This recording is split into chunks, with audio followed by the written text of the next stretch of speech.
አሰላሙ አለይኩም ወራህመቱላሂ ወበረካቱ። ውድና የተከበራችሁ ተመልካቾቻችን በነጃሺ ቲቪ ጀማል አህመድ ሾው እነሆ ጀምሯል። እንደተለመደው ዛሬም አንድ እንግዳ ይዘንላችሁ ተገኝተናል። እስከ ፕሮግራማችን ፍጻሜ አብራችሁ እንድትቆዩ በአክብሮት እጋብዛለሁ። የዛሬው እንግዳችን ጋዜጠኛና ደራሲ ዘከሪያ መሐመድ ነው። ዘከሪያ መሐመድ በሚዲያው ብዙዎቻችን እናውቀዋለን። የተለያዩ የድርሰት ስራዎቹን በጋዜጠኝነት ህይወቱም ከብዙዎቻችን ጋር ይተዋወቃል ብለን እንገምታለን። በዛሬው ቆይታችን የግል ህይወቱን ባጭሩና እንደዚሁም መካከለኛው ምስራቅ ላይ ትኩረት አድርገን እንቆያለን። አብራችሁ እንድትቆዩ በአክብሮት እየጋበዝኩ ዘከሪያን ወደ መድረክ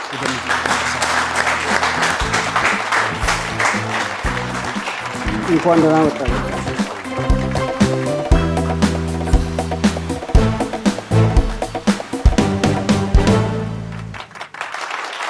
ተመልካቾቻችን ሰላምታችን በድጋሚ በያላችሁበት ይድረሳችሁ። ይህ ጀማል አህመድ ሾው ነው። ዝግጅታችን ጀምሯል። የዛሬው እንግዳችን ዘከሪያ መሐመድ ነው። በመካከለኛው ምስራቅ ላይ ትኩረት አድርገን የምንጨዋወት ይሆናል። በተለይ ወቅታዊው የኢራን ጉዳይ ዋነኛ ትኩረታችን ነው። ደራሲና ጋዜጠኛ ዘከሪያ መሐመድ እንኳን ደህና መጣ። ጀማል እንኳን ደህና ቆየኸኝ። ስለጋበዝከኝ በጣም አመሰግናለሁኝ።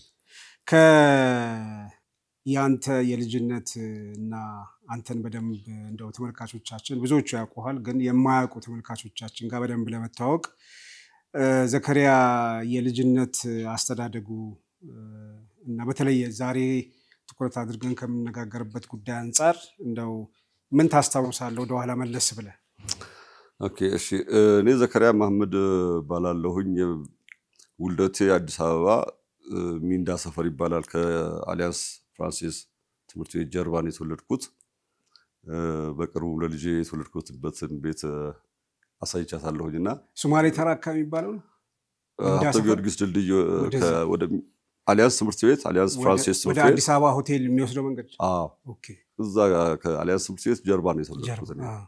እድገቴ ከዛ እስከ መሳለሚያ ባለው ቦታ ነገር ነው።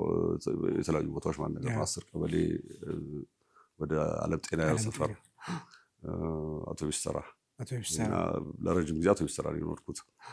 አባቴ ሹፌር ስለነበረ ከአውቶቡስ ተራ መራቅ አይፈልግም ነበር። ለዛ ይመስለኛል በልጅነቴ በማንኛውም አዲስ አበባ ልጅ ኳስ የተጫወትኩ ያደግኩት። ነገር ግን ብዙ የልጅነት ጊዜዎች ሰፊውን ከማውራት አሁን ባልከው አውድ ብናወራ እኔ መጽሐፍ ማንበብ ከጀመርኩኝ በኋላ ትንሽ በልጅነቴ ነው መጽሐፍ ማንበብ የጀመርኩት። ሰውን ብር በላው የሚባል ይመስለኛል የመጀመሪያ ያነበብኩት መጽሐፍ። ሰውን ብር በላው ዳንኤል ተፈራ የሚባል ደራሲ የጻፈው ግን በጣም ምርጥ ድርሰት ነገር ነው። በልጅነቴ ደግሞ በጣም ያጣጣምኩት ነገር ነው። ማነው ኢትዮጵያዊ የሚል ድርሰት ነበር። ታደለ ገብረ ሕይወት ይመስለኛል ካልተሳሳትኩኝ ደራሲው። እነዚህ መጽሐፎች ነው ለመጀመሪያ ጊዜ ያነበብኳቸው። ከዛ በኋላ ደግሞ አባቴ መጽሔቶችና መጽሐፍት ይገዛል። የካቲት መጽሔት እያነበብኩ ያደግኩት። ለምን እንደሆነ አላውቅም። ደግሞ ብርሃን የሚባል መጽሔት ይዞ ይመጣ ነበር። ብርሃን የፕሮቴስታንቶች መጽሔት ነው፣ ግን ይመጣ ነበር ቤታችን። አይ ቲንክ ሰንበዲ ይሰጠው ነበር መሰለኝ። እና እሱንም አነበረ። በጸደይ መጽሔት አነብ ነበረ። የካቲት መጽሔት ብዬ ነግሬሃለሁ። ሌላ መጽሐፎች ይገዛል፣ እንደዚህ ይገዛል። በተጨማሪ ግን እየተዋስኩም ያነበብኳቸው መጽሐፎች አሉ። ምናልባት ከዛሬው ርዕሳችን ጋር በጣም ሬሌቫንት ይሆናል፣ በጣም ተዛማጅ ይሆናል ብዬ የማስበው እና ማረሳው መጽሐፍ በልጅነቴ ካነበብኳቸው ውስጥ ያው የማሙድነ መጽሐፎች ናቸው። አንዱ ተውሻ ያነበብኩት መጽሐፍ ምጽአተ እስራኤል የሚባል መጽሐፍ ነው። ምጽአተ እስራኤል የአይሁዳውያን ከአውሮፓ ወደ ፍልስጤም በገፍ መግባት የጀመሩበት ዘመን ላይ የተጻፈ ጽሑፍ ነው እና አረይ ቢን ካናን የሚባል አንድ ካራክተር ዛሬም ድረስ ጭንቅላት አይጠፋም። ሄሮ የተሳለበት መንገድ ማለት ነገር ነው። አብሮ ግን የፍልስጤማውያን የተሳሉበት መንገድ በጣም ፕሪሚቲቭ ደካማ ነገር ተደርገው ነው የተሳሉት እና እሱ ላይ ያኔ ምንም ማስተዋል አልነበረኝ። ዝም ብሎ ሲምፓታይዝ ላደርግ እችላለሁ ሙስሊም ስለሆንኩ ምናልባት አላውቅም። እንግዲህ ግን አረይ ቢን ካናን የተሳለበት መንገድ ቁርጠኝነቱ ለመግባት ያኔ እንግሊዝ ያገደችበት ጊዜ ነበረ። በገፍ ማስ ማይግሬሽኑን ማለት ነገር ነው። እሱ ወቅት አካባቢ ነገር የተጻፈ ነገር ነው። እሱም አንብቤያለሁ። የካይሮ ጆሮ ጠቢ የሚል መጽሐፍ አንብቤያለሁ። 90 ደቂቃ በኢንቴቪ የሚባል እነዚህ መጽሐፎች በሚመስጥ መልኩ ነገር የተጻፉት በእውነት ላይ የተመሰረቱ ልቦለዶች ነገሮች ናቸው። በእውነት ላይ የተመሰረቱ ልቦለድ መሆናቸው በጣም የሆነ ፓወር ይሰጣቸዋል። ለደራሲ ትንሽ ነፃነት ስለሚሰጠው ማለት ነገር ነው። ያንን ፓወር የተጠቀሙት እነዛ ደራሲያን ለፕሮፓጋንዳ ዓላማ መሆኑ ግን ዘግይቶ ነው የገባኝ። በጣም ኃይለኛ የፕሮፓጋንዳ መጽሐፎች ናቸው። ምጽአተ እስራኤል ኤክሶደስ ነው የሚባለው በፊልም ሆሊውድ ተሰርቷል።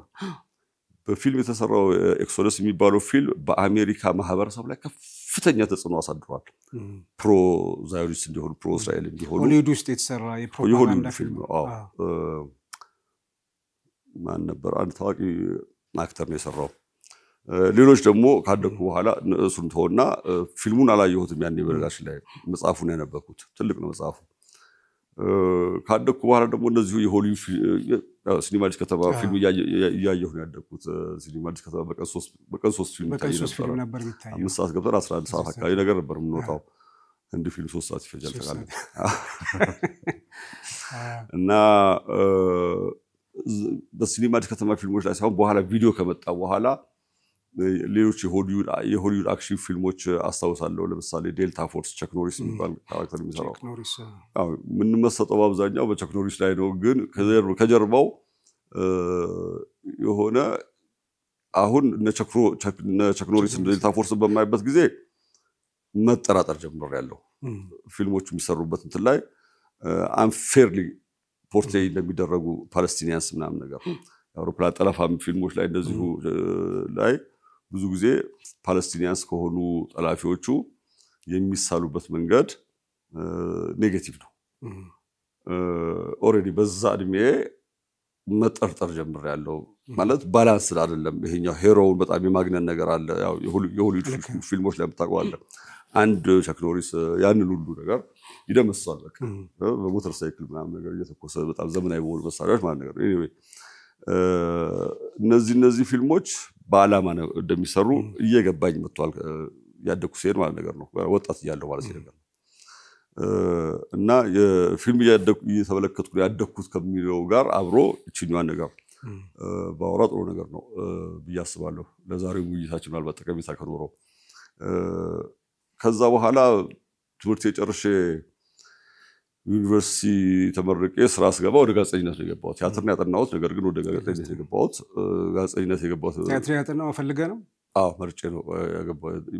እኔ በጣም ቲያትር ወድ ነበር። ኦኬ ተሸውጄ ይሁን አላውቅም። የምወዳቸው አይናለም ተስፋ የምትባል የራስ ቲያትር ተዋናይት ነበረች። ወርቃማው ፍሬ የሚባል ቲያትር አይቼ ነበረ። ቲያትርም እንደዚህ ትንሽ ቆይቻለሁ ከጀመርኩ ማየት እና በጣም ፈልጌው የገባሁት ማለት እችላለሁ። ሰርተህ ታውቃለህ? ቲያትር 4ኛ ዓመት እያለን ያው እንግዲህ 83 ላይ ግንቦት ማነው ኢህአዴግ ገባ። ኢህአዴግ ከመግባቱ በፊት ዘመቻ ተኪዷል። ያኔ ትምህርታችን ተቋርጦ ነበረ እና 84 ነው እየተመረቅ ነው። 84 ለግንቦት 20 1ኛ ዓመት መታሰቢያ ብሔራዊ ቲያትር እኛ የ4ኛ ዓመት ተማሪ እያለን ካሊጉላን መድረክ ላይ ሰርተነዋል። ጌታቸው ታረቀኝ እና እዛ ላይ ሄሊከን የሚባል ካራክተርን በመጫወት በኢትዮጵያ ብሔራዊ ቲያትር መድረክ ላይ 2 ቀን ሐሙስና እሁድ ይመስለኛል ካሳሳትኩኝ በህዝብ ፊት ቲያትር የሰራሁት እሱ ብቻ ነው። በቃ ሌላ ቲያትር በትምህርት ቤት ውስጥ ካልሆነ በስተቀር ትምህርት 5 ኪሎ አዳራሽ ውስጥ ማለት ነው። 5 ኪሎ ኤክስፐሪመንታል የሆኑ ቲያትሮች ምናምን የሚሰሩ እኛም የምንሰራቸው ቲያትሮች ነበሩ። ማለት ፕሮዳክሽን ኮርስ ላይ የሰራናቸው እንትኖች አሉ። በዛ መጠን ነው እንግዲህ ቲያትር ትምህርት ያልኩት ማለት ነው የተማርኩት እና መድረክ ላይ የሰራሁት። አንድ ቲያትር ትርጉም ያለው ከተመረኩኝ በኋላ ስራ የጀመርኩት ያው ልክ እኛ ስንመረቅ 84 2 ጊዜ ነው ግራጁዌሽን የነበረው። አንደኛ ተቋርጦ የነበረው ታሳስ ላይ አለቀ። 83 ላይ ተቋርጦ የነበረው የሁለተኛ ሴሚስተር ታሳስ ላይ ተመረቁ እነሱ። እኛም ወደ 4ኛ ዓመት ገባን ማለት ነው። 4ኛ ዓመት ደግሞ ሐምሌ ላይ ተመረቃቸው እና እነዚህኞቹን መንግስት ስራ መድቧቸዋል። በነባሩ አሰራር ታህሳስ ላይ የተመረቁት የነባሩ አሰራር መንግስት ነው ስራ የሚመድብ የነበረው በደርግ ጊዜ። እነዚህኞቹንም ታህሳስ ላይ ያሉትን ኢህአዴግ እንዳለ ለመበተን ዝግጅት ያደረገ ስላልነበረ በነበረው አሰራር ቀጠለና እነዚህኞቹ ስራ መደበ። ልክ እኛ ጋር መመደብ አቆመ። መንግስት ስራ መመደብ አቆመ ማለት ነው። ፈልገህ ግባ ተባለ ማለት ነው። ለኛ ሾክ በጣም ሁሉም ዩኒቨርሲቲ ሲማር ስራ እንደሚይዝ እርግጠኛ ነው። እና እኛም እንደዛ ነበር የምናስበው። ሲፒኤ ነው የሚባለው አይደለም 4 ኪሎ ያለው ሰራተኛ አስተዳደር ብራና ሰላም ገባ ብሎ ነገር እዛ ነው የተለጠፈው ማስታወቂያው። ሲፒኤ ነበር የሚመድበው በፊት። ስንሄድ ሲፒኤ ጋር ማስታወቂያ ተለጥፈዋል። በቃ መንግስት ስራ መመደብ አቁሟል። ፈልጋችሁ ስራ ክፍት የስራ ቦታ እያነበብክ ተወዳድረ መግባትና እንደዛ ነው መስራት የምትችሉት ነገር ተለጠፈ ማለት ነገር ነው። 84 ክረምት አካባቢ። ስለዚህ ፈልጌ መግባት ነበረብኝ እስከማገኝ ድረስ ያው እያወደለደልኩ ቆየሁኝና 85 ላይ ቢላል መጽሔት ተጀመረ። ቢላል መጽሔት በነጃሽ አሳታሚ ድርጅት የሚታተመው እዛ ነው ስራ ጀመርኩት። እዛ ደግሞ ዓለምን የማይበት መንገድ ተቀየረ ማለት ነገር ነው። እኔ ሃይማኖታዊ መጽሔት ቢሆንም የሃይማኖት ዕውቀት ስለነበረኝ አይደለም የገባሁት እዛ። እንዲያውም ለመማር ነው የገባሁት አንደኛ። ሁለተኛ እናቴ ቲያትር እንዳጠናው ታውቃለች። ግን ቲያትር ካጠና አይቀር እንደው እስላማዊ ቲያትር ብትሰራ ነው የምትለኝ። እስልምናን የሚያገለግል ቲያትር ብትሰራ ነበር የምትለኝ እና የእሷን ቃል የምፈጽምበት እድልም አድርጌ ወሰድኩት እና ሲሄድም እዛ የሐጅ መሐመድ ወሊ ያሉ ሰይድ መሐመድ ኑሪ ያሉ ጀሚል አለ እዛ ቢሮ ሲሄድ ብሩክ ከበደ ነው ይዞኝ ሄዶ ባይዘው። ብሩክ ከበደ አዎ ኢቢሲ ጓደኛዬ ነው። ኦኬ አሁን ኤንቢሲ ያኔ ጓደኛዬ ነበረ። እሱ ጣቢያ መቋቋሙን ማነው መጽሔቱ መጀመሩን እሱ ከኔ ቀድሞ ያውቃል። ቢላል መጀመሩን እና ሰው ይዤላችሁ ና በቃ አንድ ቦታ ወስዳለሁ ብሎ ይዞኝ ሄደ። ተመርቄ ስራ እንዳለስኩኝ ያውቃል። ከዛ በኋላ ሰው ይዤላችሁ ወጥቻለሁ አላቸው። ምንድነው እንግዲህ እሱ ከመመረቃችን በፊት የሆነ የግጥም ክበብ ነገር ከፍታ መስሰን ነበረ። 4ኛ ዓመት ያለሁኝ እሱ ደግሞ ትንሽ ወደ ብላት ሄዶ የመጣው 3ኛ ዓመት ነው እና የስነ ጽሁፍ ዝንባሌ ምናምን እንዳለኝ እንደምጽፍ ነገር ግጥም እንደምገጥም ምናምን ነገር ትንሽ አውቃል በዛ ጊዜ ማለት ነው። አሁን ብዙም ገጣሚ አይደለሁኝም ግን የስነ ጽሁፍ ዝንባሌም እንዳለኝና ጥሩ እንደምጽፍ ነገር ያውቃል መሰለኝ። ይዞኝ ሄደ። ይሄ ይጠቅማቸዋል ነገር አላቸው። ጥያቄ ሲያቀርቡልኝ እኔ በቲያትር ነው የተመረኩት፣ ነገር ግን እናቴ እንደዚህ አይነት ስራዎች ብሰራ ነው የምትወደው እና እኔም እንደዚህ አይነት ነገር ብሰራ ምናልባትም ሃይማኖቴን በደንብ የተሻለ አውቀዋለሁ ለማወቅ እድል አገኛለሁ ብዬ ነው ያሰብኩት ብዬ ነው የነገርኳቸው። አይ ቲንክ ሐጅ መሐመድ ወሊ ትልቁ ነገር እሱ ነው ያሉት። አንተ መማር መፈለግህ ሁለተኛ የእናትን ቃል መፈጸም መሻትህ ትልቅ ነገር ነው አሉኝ ማለት ነገር ነው። ከዛ በኋላ ማስታወቂያ ወጥቶ ነበር ሳላውቀው ድሮ አውጥቷል ለካ ማስታወቂያውን ብሩክ አይቶታል እኔ አላየሁትም። እና የፈተናው ቀን ተነገረኝ ማለት ነገር ነው። የፈተናው ላይ ተቀመጥኩኝ ከከባባድ ሰዎች ጋር ነው ወረዳችን ላይ ከኔ በልምድም በትምህርትም አስቀድሞኝ የተመረቁ ሲኒየሮች ማለት ነው። ልምድም የነበራቸው ሰዎች የስራ ልምድ የነበራቸው ሰዎች ተወዳድረው ነበር። እኔን መረጡኝ። ግን የእናቴን ቃል ለመፈጸም ስለመጣሁ ስላወቁ ነው እንጂ በልጫቸው አይመስለኝም። በፈተናው ከነሱ አላህ ይርሐማት ሸምስ ተወዳድራ እንደነበረ ተወዳድራ እንደነበረች በኋላ እዚያ ስንገናኝ ተወዳድራ እንደነበረ ነገረች። አይቼሻለሁ ይመስለኛል ነገር አልኳት ማለት ነው።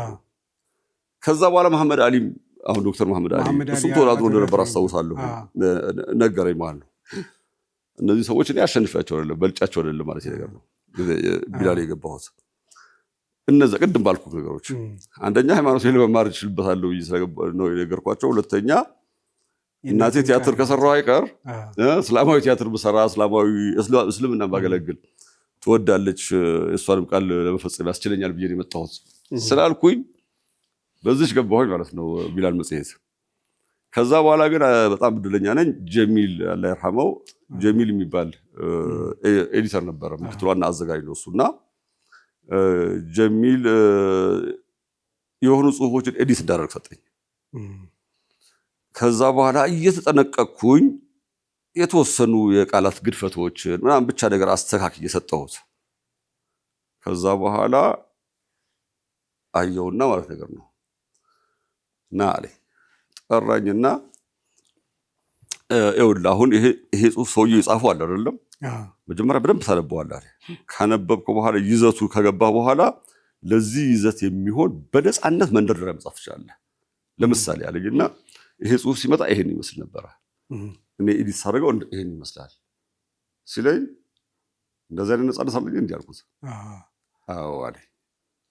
ከዛ ያነበበልኝንም ሰማሁኝ። እችልበታለሁ፣ ይሄን ማድረግ እችልበታለሁ አልኩት። በቃ አቃ የራሴ ችሎታ አውቀዋለሁ፣ ግን ድንበሬን ነበር የማላውቀው። ድንበርህ እስከዚህ ድረስ ነው አለኝ ማለት ነው። አሰፋው እንደዚህማ ማድረግ የምችልበት ይመስለኛል፣ ቆይ ሰርቼ ያመጣልሃለሁ አልኩት። 2 ጽሁፎች ነው የሰጠኝ። አንደኛው ወላጆችን በተለይ እናትን ስለምታዘዝ የሚያወራ ነገር ነው። ከፈጣሪ ቀጥሎ የምትለሽ ቁጥር 5 ላይ ይወጣች ይመስለኛል።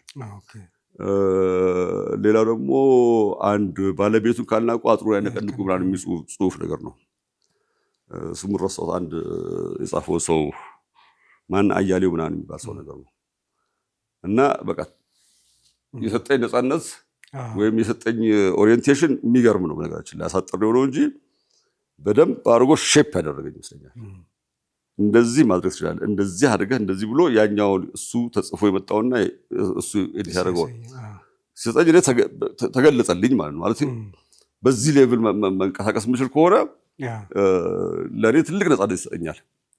ከዛ በኋላ ሰርቼ የሰጠሁት እንድቻልካትም በቃ ከዛ ጀምሮ በቃ ኃይለኛ ረዳት ሆንኩኝ ማለት ነው ከሱ ጋር እስከ 3-4 ወራት ከሰራ በኋላ በአጋጣሚ እሱ ሲለቅ ደግሞ የእሱ ቦታ ያዝኩኝ እዛ። በዚህ መልኩ ቢላል መጽሔት ስገባ እና ስሰራ ዓለም የነበረበት ሁኔታ በጣም እየተቀየረ ነገር ነበረ። እንግዲህ ያኔ ቅድም ያልኩህ ነገሮች አሁን ይመጣሉ ማለት ነው። የምዕራቡ ዓለም ከእስላም ጋር ዌስት ቨርሰስ ኢስላም እነዚህ ነገሮችን ማየት ነው የጀመርኩበት ሁኔታ አለ። ሚዲያዎች እስላምን ፖርትሬት የሚያደርጉበት ወይም ሙስሊሞችን ትሪት የሚያደርጉበት ሌሎች እንትሮችን የሚዘግቡበትና ሙስሊም አገራትን ወይም ፍልስጤምን ጉዳይ ምናምን የሚዘግቡበት ጉዳይ ያኔ የቦስኒያ ጦርነት ነገር ነው። ቦስኒያ ላይ ደግሞ ከፍተኛ እንትን የተፈጸመ ነገር የነበረበት ጊዜ ነገር ነው። እነዚህ ነገሮች የምዕራቡ ዓለም ሚዲያዎች እንዴት ነው የሚዘግቡት ምናምን የሚለውን ነገር ማየት የጀመርኩበት ጊዜ ነገር ነው። ጋዜጠኝነት ውስጥ ገባሁ ማለት ነገር ነው። በጋዜጠኝነት ህይወቴ ውስጥ በጣም ሻርፕ እየሆንኩ ነገር ነው የመጣሁት። በተለይ ክሪቲካል እየሆንኩ የመጣሁት ዌስተርን ሚዲያ ላይ ማለት ነገር ነው።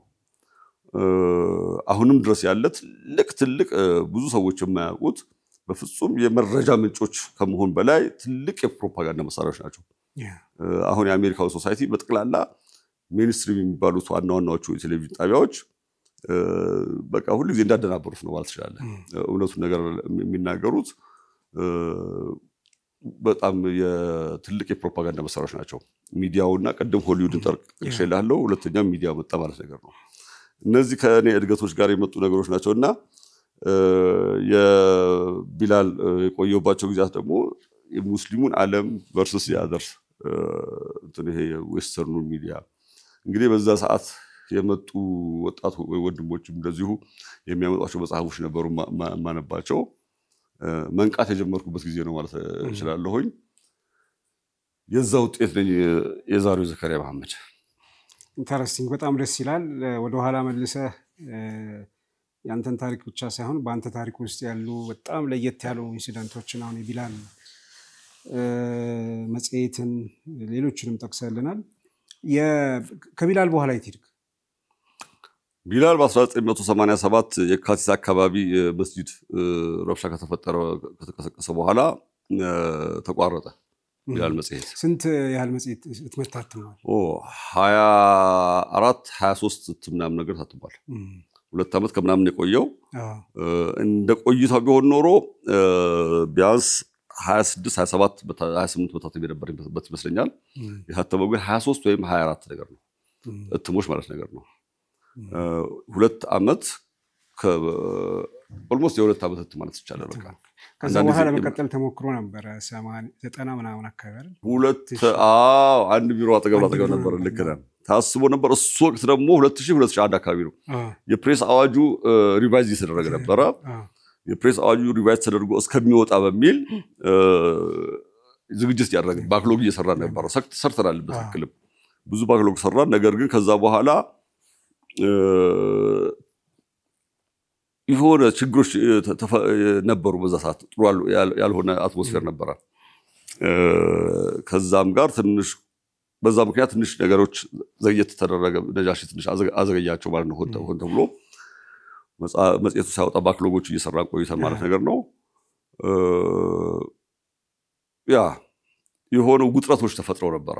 ከዛ ኮምፓራቲቭ ከምናምን በኋላ የሙስሊሙ የድምጻችን ይሰማ እንቅስቃሴ ከሱ በኋላ እንትን ወጣች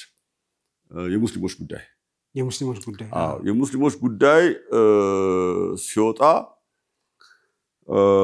ጥሩ በይዘቷም በስነ ጽሁፋዊ ጥራቷም በጣም ከፍ ብላ የመጣችው የሙስሊሞች ጉዳይና እዛ ጋር ከአብደላ ጋር ስናወራ ስቲል እየሰራ ብንቀጥል ጥሩ ነው ነገር አልኩት ማለት ነገር ነው። እኛ ልንሰራ በምንፈልገው ደረጃ እየተሰራ ነው እዚህ ጋር መጽሔት። ስለዚህ ሁለት አያስፈልግም ነገር አለ። እኔ ደግሞ ግድ የለም ያስፈልጋል አልኩት። ብንሰራ ነው የሚሻለው።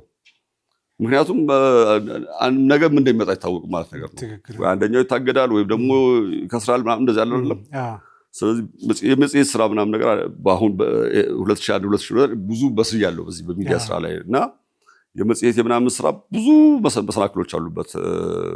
በጋዜጣ ወይም መጽሔት ገዝተህ አትመህ ስለሸጥከው ብቻ በከሽያጩ ሰርቫይቭ አታደርግም። በሽያጩ አድቨርቲዝመንት ምናምን ነገር ያስፈልጋል። እነዚህ ነገሮች ከሌሉ ሌላ ፈንድ ከሌለ በስተቀር ማለት ነገር ነው ሰርቫይቭ ላይ ያደርግ የሚችል ነገር አለ እና ቢያንስ 2 ግን ቢኖር ጥሩ ነገር ነው ብዬ አሰብኩኝና ኢንሲስት አደረግኩኝ። አይ በቂ ነው ብሎ አመኑ ማለት ነው። የሙስሊሞች ጉዳይ ካለ ሌላ ተፎካካሪ መጽሔት አያስፈልግም የሚል ነገር ማለት ነገር ነው። ስለዚህ አልቀጠለም። አንተ የምታውቀውም 2001 አካባቢ የነበረው ፕሮጀክት ወደ ሌላ ዳይቨርት እንዳናደርግ እንጂ ሴንሲቲቭ ለጊዜ ነበር። 2001 አካባቢ ጥሩ ያልሆነ ነገሮች ነበሩ። መንግስትም እጁ ያለበት ዴሊበሬትሊ ፕሮቮኬቲቭ የሆኑ እንቅስቃሴዎች ይደረጉ ነበረ። መነሻቸው የኮምፓራቲቭ ሪሊጅን ነገር ነው። ነገር ግን በጣም ሆት የሆነ ነገር መጥቶ ነበረ። በሰለጠነ መልኩ የሚደረጉ ውይይት ነገር ሳይሆን በሲዲ የመሰዳደብ ነገር ሁሉ ደርሶ ነበረ። ያንን ተንተርሶ ግጭት እንዲፈጠር ይፈለገ የነበረበት ጊዜ ይመስለኛል። በኋላም የተለያዩ መረጃዎች አግኝቻለሁ። ዴሊበሬት ነው፣ መንግስትም አለበት፣ የሆኑ አካላትም አሉበት፣ የሃይማኖት አካላት ማለት ነገር ነው። ማንንም የሚጠቅም አልነበረም፣ አልተሳካም። የተፈለገው ሁከት አልተሳካም። በሙስሊሞች ታጋሽነት ማለት ነገር ነው። በጣም ደስ የሚለኝ ነገር ነው እሱ ጊዜ በነገራችን ላይ። ምክንያቱም አንዱን እየተነኮሰ በኋላ ግጭት ነገር ቢፈጠር እንዲህ አይነት ግጭቶች መፈጠራቸው በህገ መንግስቱ አንቀጽ 27 የተሰጠውን የሃይማኖት ነፃነት ለመገደብ ግራውንድ ይሆናል። ለሰላም፣ ለወጣቶች ደህንነት ለምናምን ሲባል ሊገደብ ይችላል። ይሄ የሃይማኖት ነፃነት በሚወጣ አዋጅ ላይ ተመስርቶ ማለት ነገር። ስለዚህ ሁከት ነፃነትን ለመገደብ እንትን ይሰጣል ማለት ነገር ነው። ጀስቲፊኬሽን ይሰጣል ማለት ነገር ነው። ሁከቱ አለመነሳቱ በጣም ጥሩ ነገር ነው። እንዳይነሳ ሙስሊሞች ትልቅ ጥረት ያደረጉ ይመስለኛል ያኔ አስታውሳለሁ። ኤኒዌይ ያኔ ሚዲያዎች የነበራቸው ሚናም በደንብ አስታውሳለሁ። በነገራችን ላይ እኔ በጣም አደባባይ ወጥቼ ብዙ ነገር አልናገርም ወይም ደግሞ አልጽፍም እንጂ ጋዜጦች በጣም እከታተላለሁ። ያኔ የነበሩ ጋዜጦች በጠቅላላ የሚጽፉት የነበረ የተቀናጀ ስራ ይሰሩ ነበር። እውነት ለመናገር ከሌ ብዬ መናገር እችላለሁ። ጋዜጦቹ በጠቅላላ በጣም የተናበበ ስራ ይሰሩ ነበር። ጋዜጦች ደግሞ ሙስሊሞቹ የሉም ብዙ ጊዜ እና የሚገርም ነገር ነው። አንዳንድ ጊዜ የሚሰራው ስራ ታዝበን ያለፍነው ልበል እንግዲህ በቃ አሁን ያው እንደ ሽማግሌ ነው የምናወራው መቼም 2001 አካባቢ የተሰራ ስራ ጋዜጦች አዲስ ነገር እናነባለሁ።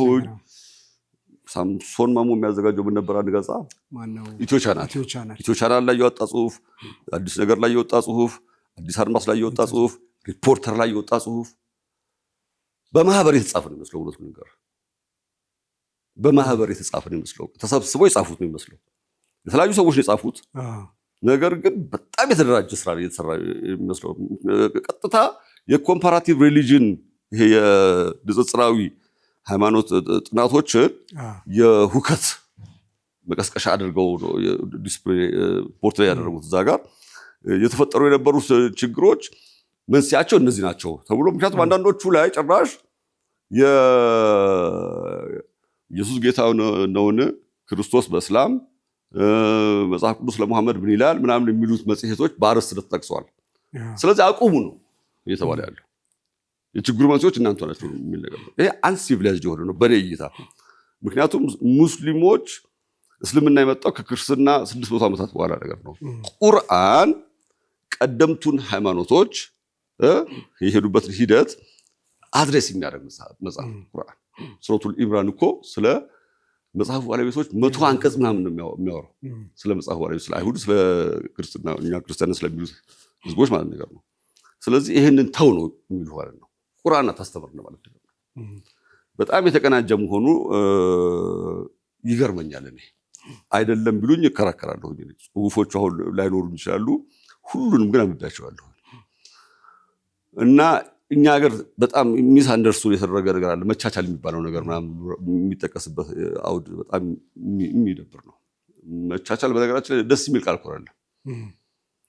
ቻል አድርጌህ ነው እንጂ ብልህ ደስ ነበር አይነት ነገር ነው የሚመስለው። እንደዚህ አይነት ነገር የምጠቅስልህ ምንድን ነው እንደ ጋዜጠኛ በጣም እየታዘብኩ ነው። በቃ የመጣሁት ማሽሁር እያደረኩ ስመጣ እየተገረምኩ ነው መጣው። አሁን ቅድም መነሻችን የሆነው የመካከለኛው ምስራቅ ምናምን ጉዳይ ጋር ስንመጣም ማህበረሰባችን በተቀረጸበት ሁኔታዎች ልክ እኔ እያነበብኩ እንዳደግኩት የማሞ ውድነህ ድርሰቶች በሱ ተኮትኩተው ያደጉ ሰዎች አሉ። ሁለተኛ ደግሞ በሀገራችን ጋር አሁን ከእስራኤል ጋር የማገናኘት ምናምን ነገር አለ።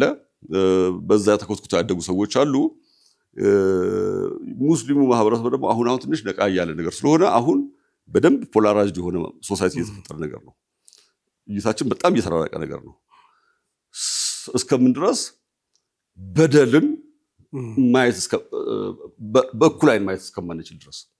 ለምሳሌ አሁን በጋዛ በፍልስጤማውያን የሚፈጸመውን ነገር ለማየት ሙስሊም ወይም ክርስቲያን መሆን አያስፈልግም፣ ሰው መሆን ይበቃል። ነገር ግን ይሄ ጉዳይ ላይ ሲምፓታይዝ በማድረግ ለፍልስጤማውያን ሲምፓታይዝ በማድረግ የሚጽፉት ወይም ሲጽፉ የምታያቸው በአብዛኛው ሙስሊሞች ናቸው። ክርስቲያኖች የሉም እያልኩ አይደለም። በጣም ተቆርቁረው ከልብ ተቆርቁረው የሚጽፉ ክርስቲያኖች እንዳሉ አውቃለሁ ፌስቡክ አካባቢ። ነገር ግን በጣም ፖላራይዝድ ነው እውነቱን ለመናገር።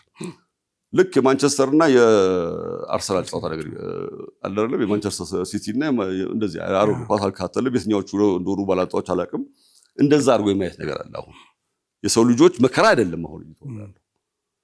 አንደኛው በማሊያን የሚደግፉ አንደኛው ማህበረሰብ ደግሞ ይሄኛውን የሚደግፉ ሚድል ግራውንድ እየጠፋ ነገር ነው ያለው። እንደዚህ ነገሮች ያለው እና ይሄ የነዚህ አስተዳደጎች ውጤቶች ናቸው። አሁን 56 ዓመቴ ነው።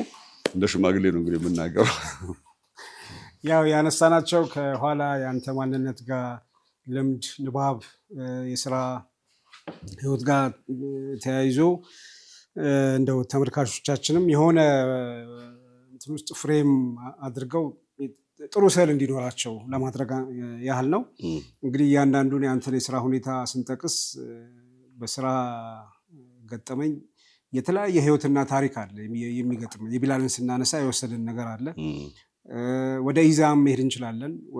ከዛ ፐርስፔክቲቭ የሚል አንድ ጋዜጣም ነበረ። ሸገርም ውስጥ 7 ዓመት ሰርተሃል። ስለዚህ ብዙ ነገሮች ማንሳት እንችል ነበር። ያው እያነሳን ከሄድን ራሱ የቻለ የዘከሪያ ባዮግራፊ ይሆናል።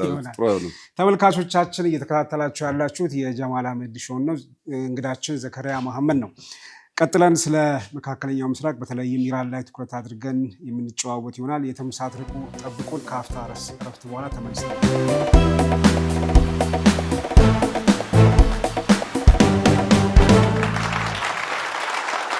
ተመልካቾቻችን ከአፍታ እረፍት በኋላ ተመልሰን ተገናኝተናል። እንግዲህ እንቀጥላለን። ዘከሪያ ወደ ኢራን እንምጣ። ኢራን መካከለኛው ምስራቅ ላይ እንግዲህ አሁን ባለው ወቅታዊ ሁኔታ አንጻር ትልቅ መነጋገሪያ የሆነች ተጽዕኖ እየፈጠረች ከምዕራቡ ዓለም ከእስራኤልም ጋር ባላንጣ ሆናለች። አሁን እንደውም እንትኑ እየሰፋ ሌሎች አገራትም ከኢራን ጋር ያላቸው ግንኙነት በጣም እየሻከረ የመጣ መሆኑን እናያለን። ግን ወደኋላ መለስ ብለን ስናይ ኢራን በመጀመሪያዎቹ ጊዜያት ማለት በተለይ በንጉሥ ትመራ በነበረበት ጊዜ ከምዕራባውያን እና ከእስራኤል ጋር ያላት ግንኙነት ምን ይመስል ነበር? እዛ አካባቢ ያላት ሮል እንዴት ነበር? ከዚህ ብንጀምር። ኦኬ። ኢራን አሁን ቅድመ አብዮት ልክ በኢትዮጵያ እንደሚባለው ቅድመ አብዮት እና ድህረ አብዮት ይባል ነበር በደርግ ጊዜ እና ከ1979 የአውሮፓ አቆጣጠር ከ1979 በፊት በሻህ ወይም ደግሞ በንጉሥ ትመራ በነበረበት ጊዜ ከምዕራቡ ዓለም ጋር በጣም ፖዚቲቭ የሆነ ግንኙነት የነበራት አገር ነች። ያ ማለት እንደ ህዝብ ሳይሆን በመንግስት ደረጃ ማለት ነገር ነው። ሻሁ ከዌስተርን አገራት ጋር ከምዕራቡ ዓለም አገራት ጋር ከአሜሪካ ጋር በጣም ፖዚቲቭ የሆነ ግንኙነት ነበረው። ወደኋላ እንመለሳለን። ግን እዚህ ጋር ራሱ ለምሳሌ ለመጥቀስ የኢራን የኒውክሊየር ፕሮግራም የተጀመረው በሻሁ ዘመን ነው። የጀመረችው አሜሪካ ራሷ ነች። የኒውክሊየር ፕሮግራም ሰላማዊ የኒውክሊየር ፕሮግራም ማለት ነገር ነው። ወደኋላ ስንመለስ የሻሁ ዘመን ምን ይመስል ነበረ ማለት ነገር ያስፈልጋል። በተለይ ከምዕራቡ ዓለም ጋር በነበራት ግንኙነት የመጀመሪያዋን እንግዲህ በ20ኛው መቶ ክፍለ ዘመን በ1901 አካባቢ አንድ እንግሊዛዊ ባለሀብት ኢራን ውስጥ ነዳጅ ለመፈለግ ኤክስፕሎር ለማድረግ ማለት ነገር ይስማማል። ነዳጅ ከተገኘ የእንግሊዙ ኩባንያ እንግዲህ ሲገኝ ነው የሚመሰረተው። በኋላ 1909 ላይ የሚመሰረተው የሆነ ድርሻ ለኢራን መንግስት የተወሰነ ድርሻ ደግሞ ለራሱ ሊያደርግ ነገር ነው ፍለጋ የሚጀምረው እና በ1901 ነገር ተገኝቶ በ1908 አካባቢ ነገር ይገኛል ነዳጅ። ከዛ በ1909 አንግሎ ፐርሺያን ኦይል ካምፓኒ ይመሰረታል። በዛ ውስጥ ያ ፍለጋውን ያካሄደው ኩባንያ ሌሎች ሼርሆልደሮችን ሲያስገባ የእንግሊዝ መንግስትም ጭምር ነው የሚገባው እና የእንግሊዝ መንግስት 51% አካባቢ ነገር ይኖረዋል። ያ ማለት ኢፌክቲቭ ኮንትሮል ይኖረዋል ማለት ነገር ነው እና የኮንሴሽኑ ላይ 16% ከተጣራ ትርፍ 16% ለኢራን መንግስት ይሰጣል ነው የሚለው ከተጣራ ትርፍ ላይ። ነገር ግን የኢራን መንግስት ኦዲት የማድረግ መብት የለውም። ያው ይሄን ያህል አትርፋል ተብሎ ይሰጠዋል እንጂ የተጣራው ትርፍ ይሄ ነው ተብሎ ይሰጠዋል እንጂ የተጣራው ትርፍ ይሄን ያህል ነው፣ ከዚህ ውስጥ ደግሞ 16% ያንተ ነው ይባላል ማለት ነው። የተጣራው ትርፍ እንግዲህ ከወጪ ሌሎች የተለያዩ ወጪዎች ተቀናንሰው ማለት ነገር ምንድን የወጣው የሚለው ላይ ግን ኮንትሮል የለው የኢራን መንግስት። አዘ ሪዘልት አክቹዋሊ ደርሰው የነበረው 8% ነው። ለምሳሌ አንድ ነገር ልንገርህ። ከኢራን መሬት የሚወጣው ነዳጅ ወደ ውጭ ይሸጥና ገቢ ያስገባል ኩባንያው አይደለም። ኩባንያው ከሚያገኘው ትርፍ አመታዊ ትርፍ ለመንግስት ግብር መክፈል ይጠብቅበታል አይደለም። ለማን የሚከፍል ይመስልሃል? አሁን አንተ የምታስበው ለማን ነው? ከኢራን ምድር ነው የወጣው ነዳጁ። ግብር ለማን ነው መክፈል ያለበት? ለኢራን። የሚከፈለው ግን ለእንግሊዝ መንግስት ነበር። ቅድም እንዳልኩ የኢራን መንግስት ግብር አለመቀበሉም ሳያንስ ማለት ነገር ነው ያችን 16% በትክክል አያገኙም ነበረ የኢራን መንግስት ለረጅም ዘመናት።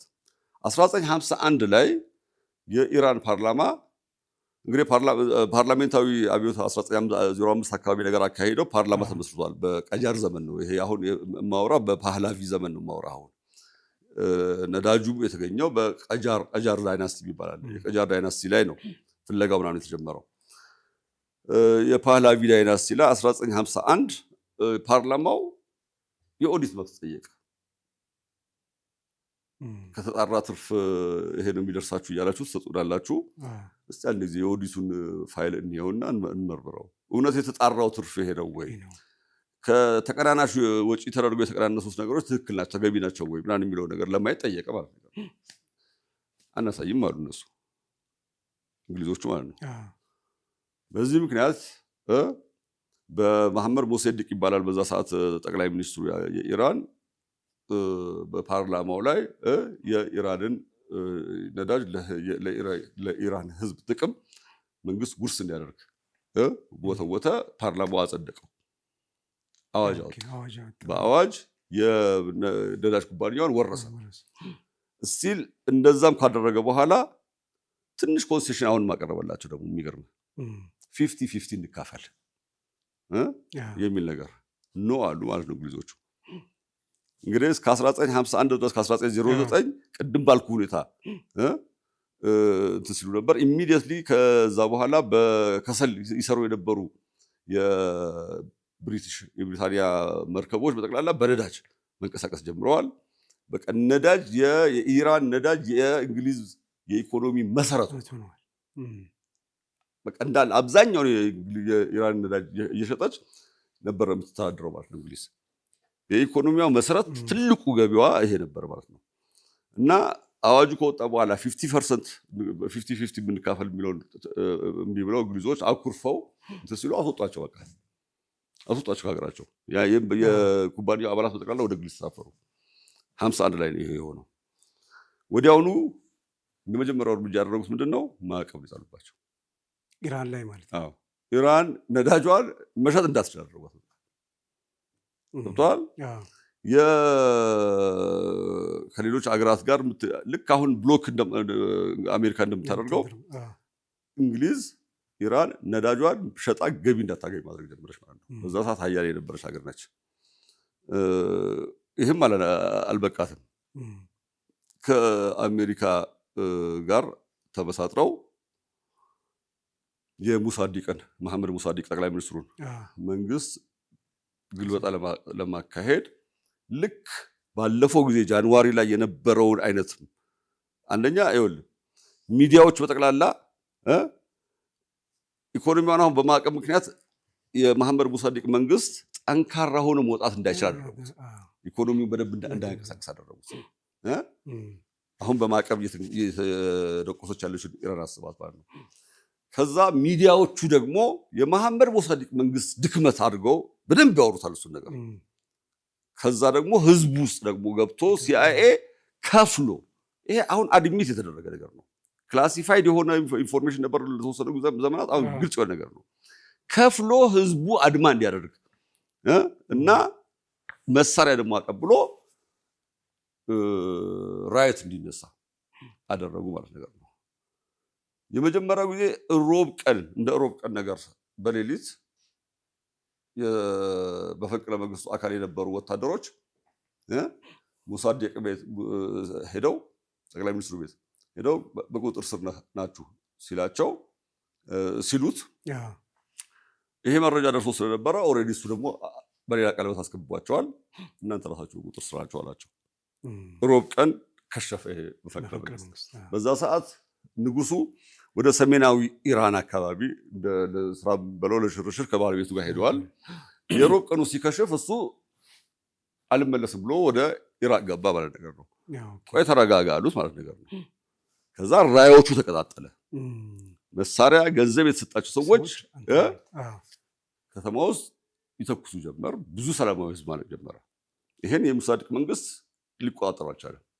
ብዙ ኢራናውያን መሞት ሲጀምሩ ከተማ ውስጥ ሙሳዲቅ አቁሙ በቃ ገባው።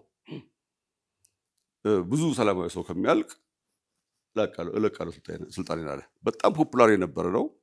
የኢራንን ሀብት ለኢራናውያን ብሎ አዋጅ አውጥቶ ተግባራዊ ያደረገ ሰው ነው። ተወዳጅ ጠቅላይ ሚኒስትር ነገር ነበረ። ነገር ግን ከ2 ዓመት በኋላ በ1953 መፈንቅለ መንግስቱ በተሳካ ሁኔታ ተፈጸመ። እሱ የቁም እስረኛ ሆነ። ከምዕራቡ ዓለም ጋር ህዝቡ ከምዕራቡ ዓለም ጋር ያለው ግንኙነት እዚች ጋር መሻከር ይጀምራል። በህዝብ ደረጃ ነው የሚለው። እሱን ከገለበጡ በኋላ ሻሁ ተመለሰና ገባ፣ ወደ ስልጣኑ ተመለሰ። ያ ወጥቶ የነበረው አዋጅ ተሻረ። ኮንሴሽን ለአሜሪካ መንግስት ተሰጠ። እንግሊዞች ናቸው እንግዲህ አግዙም ብለው ሲያዮችን ወደዚህ ያስገቧቸው። ነገር ግን ኦፕሬሽን አጃክስ እና ኦፕሬሽን ምናምን ይባላሉ ሁለቱ ያካሄዱት። የተለያየ ስም ሰጥተውታል። MI5 የእንግሊዞች ስለላ ድርጅት የሆነ ስም ሰጥተውታል። ኦፕሬሽን አጃክስ፣ ያኛው ደግሞ ኦፕሬሽን ምናምን። ኤኒዌይ የትኛው አያስፈልገንም። ግን በደንብ በተካሄደ ኦፕሬሽን ካሉ በኋላ ያው አሜሪካ በተራዋ ገባች ማለት ነገር ነው። አሜሪካ ከነ ወታደሯ ከነ ምናምን ጋር ኢራን ገባች። ኃይለኛ ሪፕሬሲቭ ሬጅም ሆነ። አሁን የፓህላቪው ሻህ ረዛ ፓህላቪ ማለት ነው። መሐመድ ረዛ ፓህላቪ ብሩታል የሆነ በቃ መንግስት ሆነ። ፓርላማውን ከፈለገ ያፈርሰዋል ምናምን ያለ ከ53 ጀምሮ በኢራን ህዝብ ላይ በጣም ሪፕሬሲቭ ሆኖ ነገር ግን ከዌስተርን አገራት ጋር በጣም የተቀራረበ ግንኙነት እንትን አደረገ።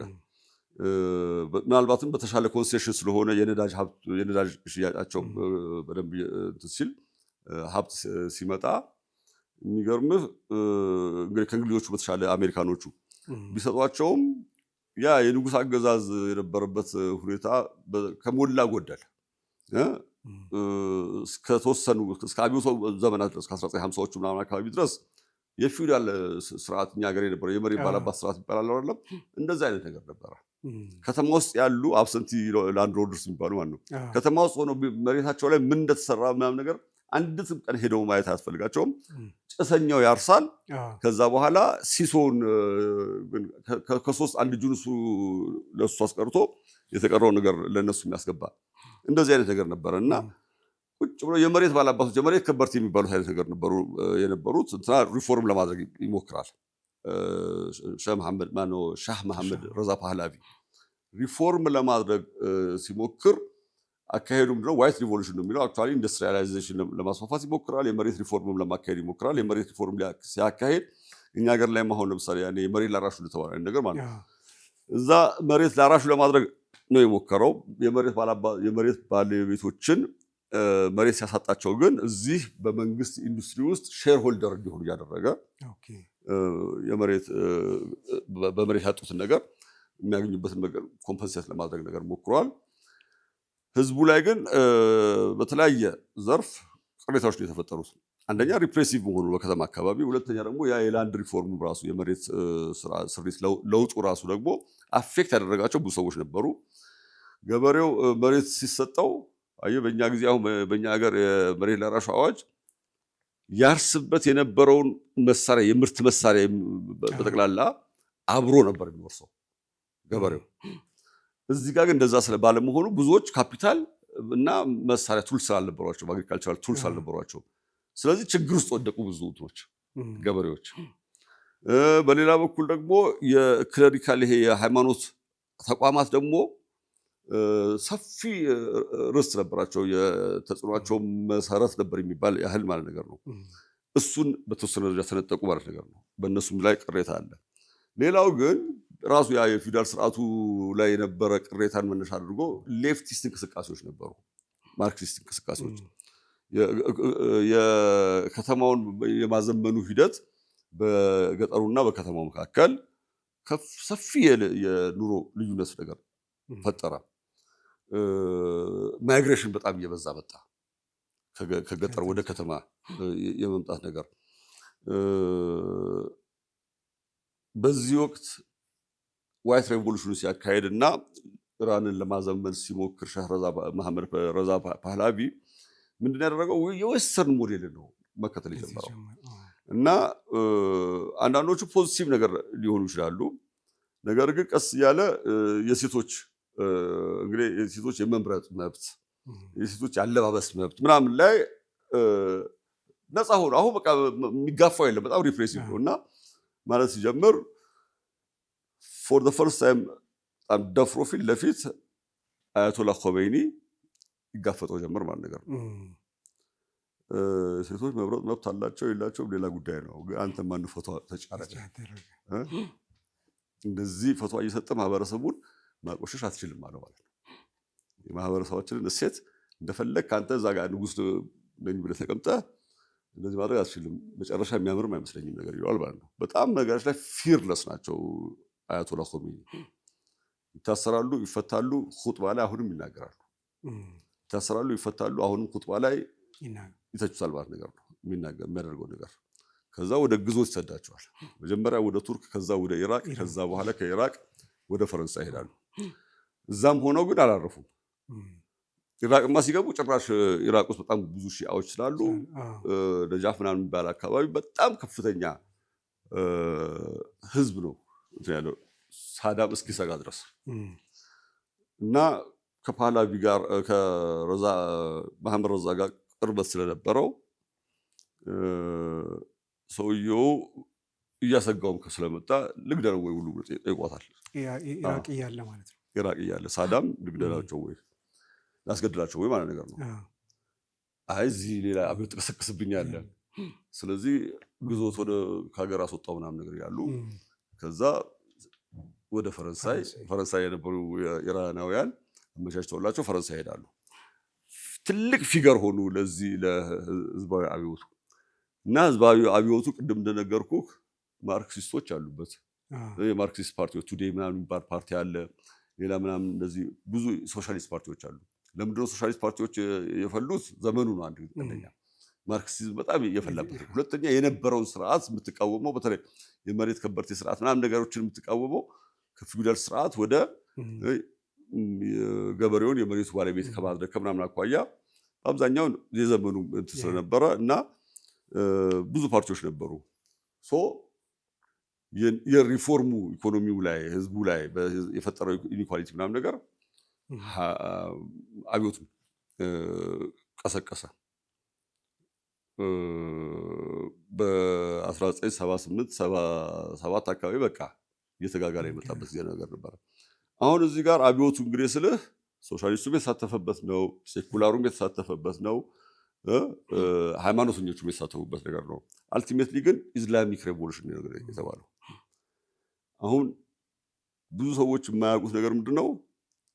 ሆሜኒ ነው አይደል? ሁላችን የምናውቀው የሆሜኒ አብዮት ይመስለናል። አይደለም። ግን የሚገርምህ ሆሜኒ አንዱ እንትን ነው የሃይማኖታዊ ማህበረሰቡ ሰፊ ስለሆነ ሶሻል ቤዝ ያለው እሱ ነው። ይሄ ምንም ጥርጥር የለውም። ሰፊ ሶሻል ቤዝ ያለው ደግሞ ጊዜም ድጋፍ ስላለ ማለት ነገር ነው፣ የማሸነፍ እድል ነገር አለ። ማህበረሰቡን ግን በመቀየር የማህበረሰቡን አመለካከት በመቀየር ረገድ ትልልቅ ኮንትሪቢዩሽን ያደረጉ ምሁራን አሉ። በተለይ ኢስላሚክ ከማድረግ አኳያ አብዮቱን ይሄን ሶሻሊስቱ የነበረውን በጠቅላላ ወጣት እስልምና ጊዜ ያለፈበት ነው ብሎ ያስብ የነበረውን ወጣት ወደ እስልምናን በአሉት ሁኔታዎች ላይ በተጨባጭ ባሉት ችግሮች ላይ ያሉትን እይታዎች በእስልምና መነጽር እየቃኙ ማህበረሰቡን ያነቁት የማህበረሰቡ ችግሮች የነቀሱ የሚገርሙ ምሁራን አሉ። አንደኛው የሚጠቀሰው ማን ነው? ጀላል አልአህመድ የሚባል በ46 ዓመቱ ነው በነገራችን ላይ የሞተው። መምህርም ነበረ፣ ደራሲም ነበረ፣ ብዙ መጽሐፍ ጽፏል። እሱ ምን ይባላል መሰለህ? የኢራን ማህበረሰብን በሽታ ዳያግኖዝ ያደረገ ሰው ይባላል። ማህበረሰብ ውስጥ ያሉትን በሽታዎች ማለት ነገር ነው። በዛ ወቅት ያም የኢራን ማህበረሰብ በጣም ዌስተርናይዝድ እየሆነ ነገር ነበረ እና እኛ ጋር ነጭ አምላኩ ነው የሚባለው። መንግስቱ ለማ አንድ ሙግት የሚል ግጥም አላቸው። አያ ነጭ አምላኩ እያሉ እንደዚህ የኛ ማህበረሰብ የሚሰቹበት ሙግት የሚለው አያ ነጭ አምላኩ እያሉ የኛ ማህበረሰብ የሚሰቹበት ነው። የኢራኑ ጀላል አልአህመድ ማለት የኛ ሀገር አብይ መንግስቱ ማለት ነው። ችግሩ እኛ ጋር አየ ሊትሬቸር ወደ ህዝብ አይገባም። ወደ እንትሩ አሮን ነው እንዴት ሊለውጥ እንዳልቻለ በትክክል እሳቸው የሰሩት ነገር ነው። እዛ የሰራው እሱ በደንብ አድርጎ ነው የነቀሰው የዛ ማህበረሰብን አነጋገር፣ አለባበስ፣ አስተሳሰብ፣ ስነ ልቦናቸው አርቲፊሻል እየሆነበት መጥቷል። መምህር ስለነበረ በጣም ተዘዋውሮ አይቷል። የትምህርት ሲስተም ውስጥ ያለውን ነገር በጣም ዌስተርናይዝድ ለመሆን የሚሞክርና ከኢራን ህዝብ ጋር የተፋታ ለምዕራባውያን የትምህርት አሰጣጥ በምዕራባውያን እንትን የተቃኘ ሌላ ይቅርና አንትሮፖሎጂስት ደግሞ ሆኖ የሆኑ ጥናቶች አካሄዶ አጥናልም ተብሎ ማለት ነገር ነው። አጥንቶ ሲያቀርብ ፎርማቱን እንደዚህ አድርገው ዓለም አቀፍ ተቀባይነት እንዲያገኝ ይሉታል። ዓለም አቀፍ ተቀባይነት ነው እንደምንሰራው ይላል። እሱ ለራሳችን ስለ ኢራን ነው የሚያስበው። እነሱ ለካ ምሁራኑ ጠቅላላ ዌስተርናይዝ ሆነዋል። ስለዚህ ጆርናሎች ላይ እንዲወጣ እንደዚህ አይነት ነገር ማሟላት አለበት። አይውጣ ከፈለገ ጆርናል ላይ ሐሳቡን ነው እኛ መግዛት ያለብን ማህበረሰባችን ምን ይመስላል የሚለው ነገር ነው ማየት ያለብን የሚል ነገር አለውና በኋላ በእነዚህ ሂደቶች ምሁራኑንም ተመለከተ ወጣቶችንም ተመለከተ ተማሪዎችንም ተመለከተ ትምህርት ስርዓቱንም ተመለከተ በጣም ኃይለኛ በሽታ አለ የገባ እኛ ውስጥ ይላል ነቀዝ እንደ ነቀዝ ውስጣችንን እየበላ ያለ ነው የሚለው ምንድነው የሚለው ዌስት ቶክሲፊኬሽን ይለዋል እሱ ሲተረጉሙት ነው ዌስት ቶክሲፊኬሽን ያሉት ገርብ ዛዛጊ ነው የሚሉት በእነሱ ቋንቋ ገርብ ምዕራብ ማለት ነው ዛዛጊ በሽታ መሰለኝ አሮ ነው ሲተረጉሙት ዌስት ቶክሲፊኬሽን ብለውታል ነጭ አምላኪነት እንደማለት ነገር ነው ሌላ ደግሞ ኦክሲደንቶሲስ ብለው የበሽታ ስም እኮ ነው ኦክሲደንት ያው ዌስተርን ማለት ነገር ነው ኦክሲደንቶሲስ ብለውም የተረጎሙት አሉ መጽሐፉ ኦክሲደንቶሲስ ተብሎ ነው የወጣው ማለት ሲተረጎም እና the plague from the west ንዑስ ርዕሱ እና በነቀዝ ነው የሚመስለው ነቀዝ ስንዴ ሲበላ ከላይ ስንዴው ያለ ይመስላል ውስጡ ገብቶ ነው የሚበላው አይደለም ውስጣችን ባዶ እየሆነ ነው እላያችን ዝም ብሎ ባለባበሳችን በምናምናችን ሳናውቀው ሁሉ ነገራችን ኢሚቴት የምናደርገው ዌስተርኖችን ነገር ነው እና ባይዘው ይሄ ሰውዬ መጀመሪያ ሶሻሊስት ነበር አህለል ቤት ነው አባቱ ሃይማኖታዊ እንዲሆን ነበር የሚፈልጉት የአህለል ቤቶች ቤተሰብ ነው ነገር ግን ሃይማኖቱ ላይ በጣም ፓሲቪቲ ነገር ያያል የተጋገረ ነገር በቃ ዝም ብሎ ኦልድ ሞዴል ማለቃቀስ ብቻ ስለሆነ ማለቃቀስ ብቻ ነገር እና ዱዓ ያደረገ ሁሉ ነገር መና እንዲወርድለት የሚፈልግ ማህበረሰብ አለ አይደል እንደዛ ሲሆንበት ሃይማኖቱን ተወ ማለት ነው ሶሻሊስት ሆኖ ነበር እዛ ውስጥ ሌላ ችግሮች ያያል ማለት ነገር ነው አይደር ኮረፕሽን ይሆናል ወይም ደግሞ አምባገነንነት ነው ማለት ከሶሻሊዝም ይወጣል ይልና መጨረሻ ላይ ወደ እስልምና ይመለሳል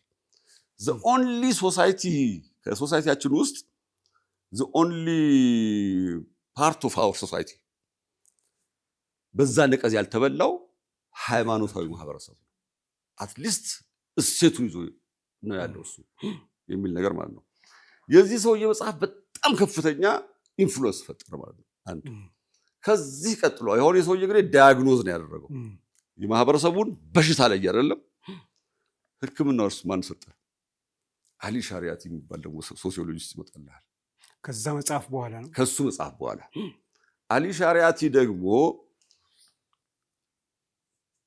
ያ የተማረው እንግዲህ እሱ ይሄ ደግሞ ስኮላር ነው በጣም ስኮላር ነው ዩኒቨርሲቲ አስተማሪ ነው ሶሲዮሎጂስት ነው በጣም ኃይለኛ ጸሐፊ ነው እሱ ደግሞ በሽታው ከተለየ ወዲህ መድኃኒቱ ምንድን ነው ሶሻሊዝም ነው ወይ ማርክሲዝም ነው ወይ ፈረንሳይ ኖሯል እሱ ከነ ፍራንስ ከፋነን ከሚባሉ በጣም በተለይ ከጸረ ኮሎኒያል ከቀኝ አገዛዝ ትግል ከጸረ ቀኝ አገዛዝ ትግል ጋር በተገናኘ ብዙ ጻፈና የሚታወቅ ሰው አለ ከፍራንስ ፋነን ጋር የተገናኘ ሰው ነው አሊ ሻሪያቲ ፈረንሳይ የተማረ ሰው ነው በዛ ላይ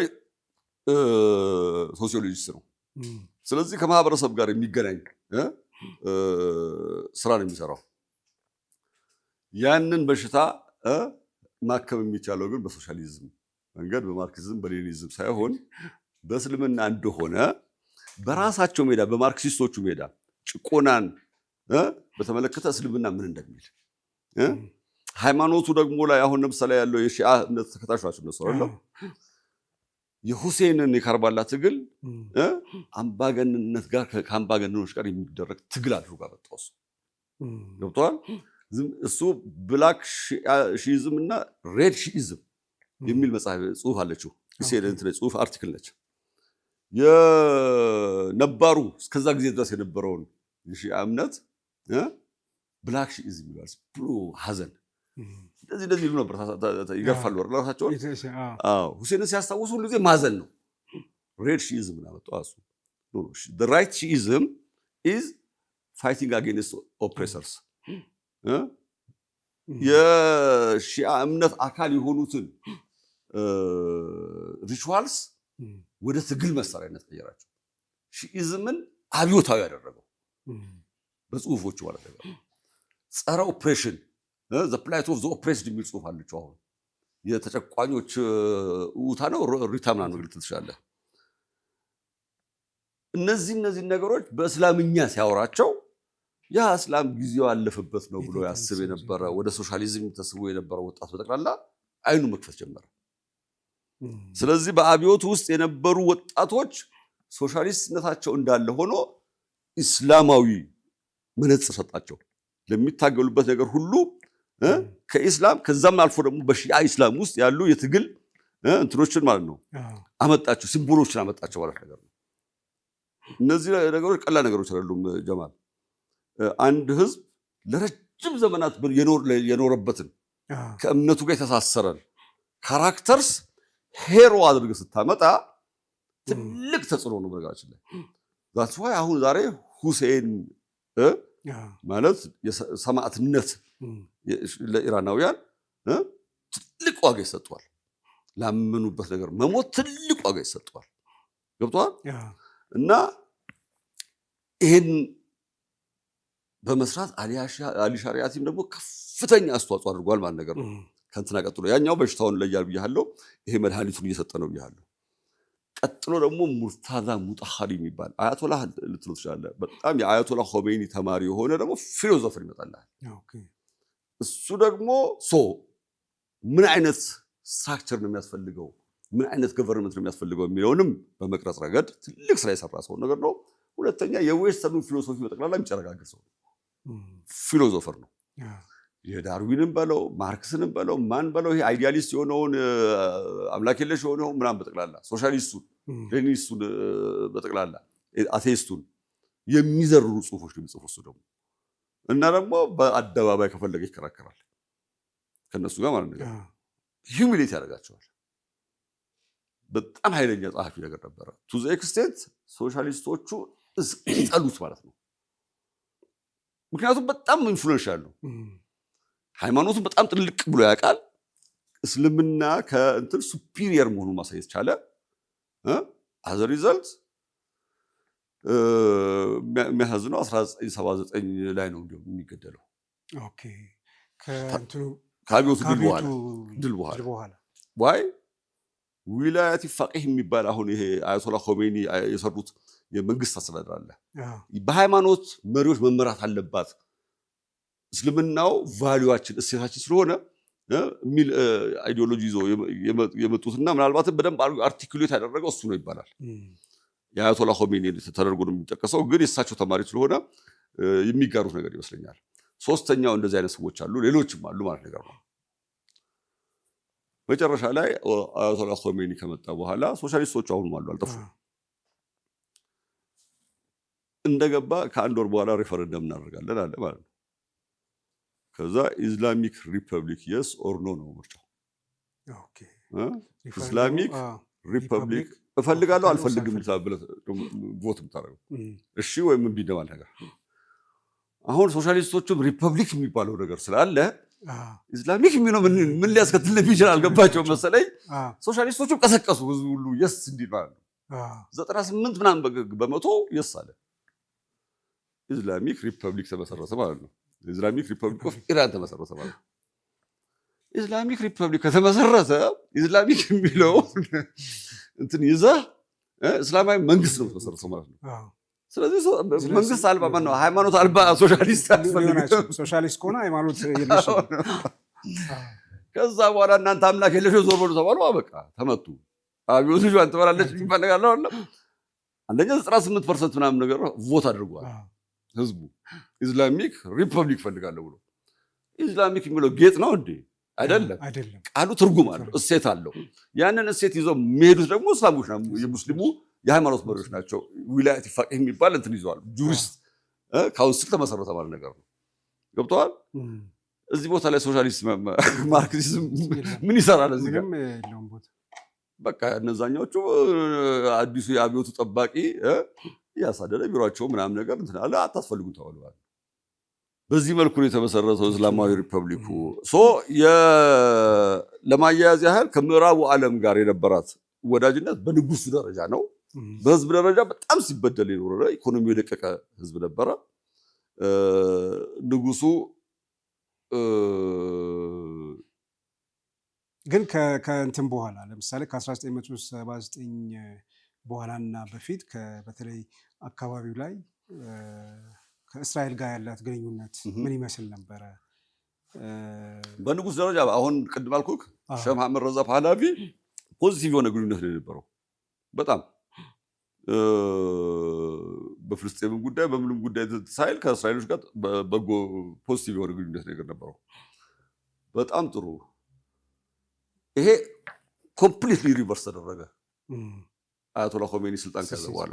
ባይዘዌ ብዙ ሰዎች የማያውቁት ነገር የኢራን እስላማዊ ሪፐብሊክ የፍልስጤማውያንን የነፃነት ትግል መደገፍን በራሷ ላይ ግዴታ ያደረገች በዓለም ላይ ብቸኛው ሀገር ነች።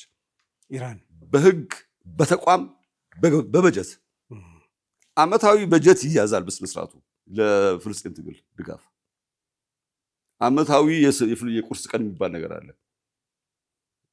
ብሔራዊ በዓል የፍልስጤም ቀን ማለት ነገር የኢየሩሳሌም ቀን ማለት ነገር የፍልስጤም ትግል ጉዳይ የሚወሳበት በአዋጅ ይሁን በህገ መንግስት አላቅም የፍልስጤምን ትግል መደገፍን በራሷ ላይ ግዴታ አድርጋለች። በጀት ይዛለች። ስለዚህ ኦልሞስት ኮምፕሊትሊ ነው ሪቨርስ ሊሆነው። ወዲያው እስላማዊ አብዮቱ ከተነሳ በኋላ ትልቅ ሌላ ከምዕራቡ ዓለም ጋር በተለይ ደግሞ ከአሜሪካ ጋር ግጭት የፈጠረ ነገር ይነሳል። ምንድነው እሱም? ከአንድ የፍሪደም ፓርቲ የሚባል መሪን አያቶላ ኾሜኒ ጠቅላይ ሚኒስትር አድርጎ ሾሞት ነበር። ያኔ ጠቅላይ ሚኒስትር ነበረ፣ የጠቅላይ ሚኒስትር ታይትል ነበረ። እሱ የአልጄሪያ የነፃነት በዓል በሚከበርበት ዕለት ወደ አልጄሪያ ሄደዋል። ይሄ ጠቅላይ ሚኒስትር እዛ የጂሚ ካርተር የብሔራዊ ደህንነት አማካሪ ከነበሩት ዝቢግኒ ብርዤዝንስኪ የሚባል ሰውዬ አለ። በጣም ታዋቂ ሰውዬ ነገር ነው። ዘግራንድ ቼዝ ቦርድ የሚባል መጽሐፍ ነገር ጽፏል። በተለይ ይሄ ፓወር ስትራግል ጋር በሱፐር ፓወርስ ጋር ዝቢግኒ ብርዤዝንስኪ ማለት የአሜሪካ ፕሬዚደንት የብሔራዊ ደህንነት አማካሪ እና አያቶላ ኾሜኒ ስልጣን ከያዙ በኋላ የሾሙት አያቶላ ኾሜኒ የሾሙት ጠቅላይ ሚኒስትር የአልጄሪያ የነፃነት በዓል ለማክበር አልጄሪያ በሄደበት አልጀርስ በሄደበት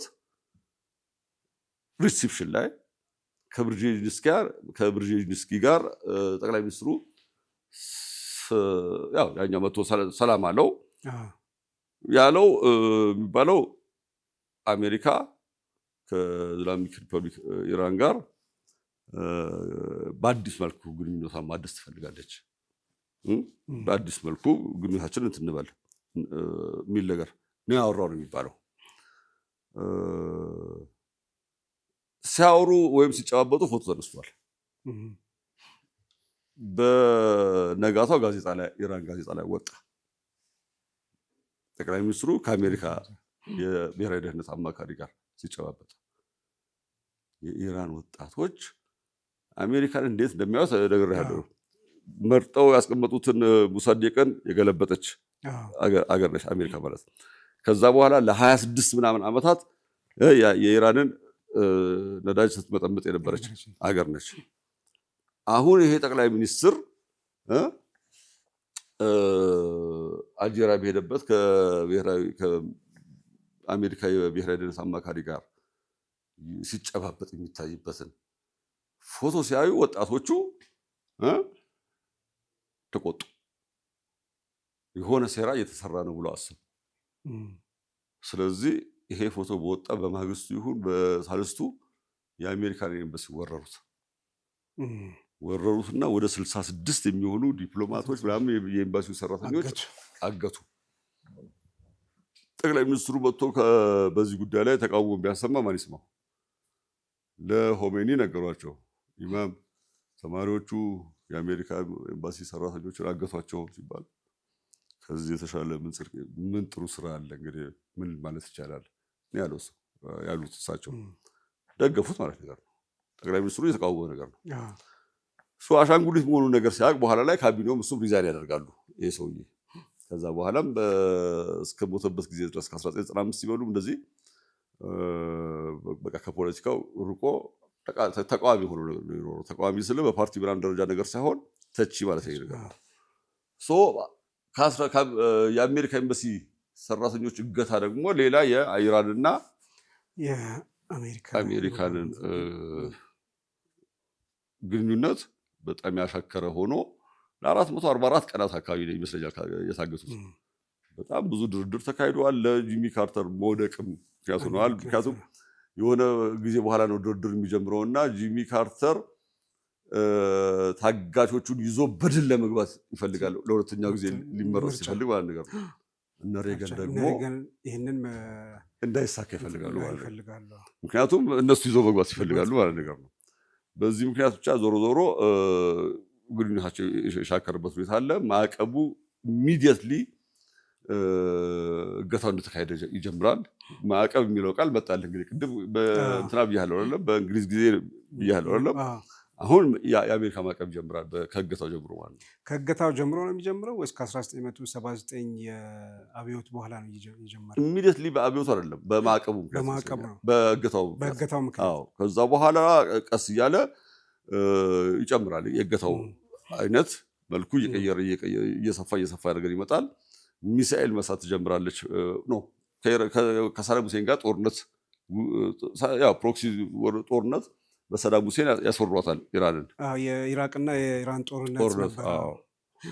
በዛ ጊዜ ማዕቀብ ስላለባት ብዙ ነገሮች ከውጭ ምናምን ነገር ማግኘት አትችልም። ለአሜሪካ ከፍላው የነበረ ብዙ ገንዘብ አለ፣ የጦር ጀቶች ምናምን መግዣ በሻሁ ዘመን የተከፈለ እሱንም አላቀረበችላትም። ብዙ ገንዘብ ተይዞባቸዋል፣ ሀብታቸው እዛ ተይዟል።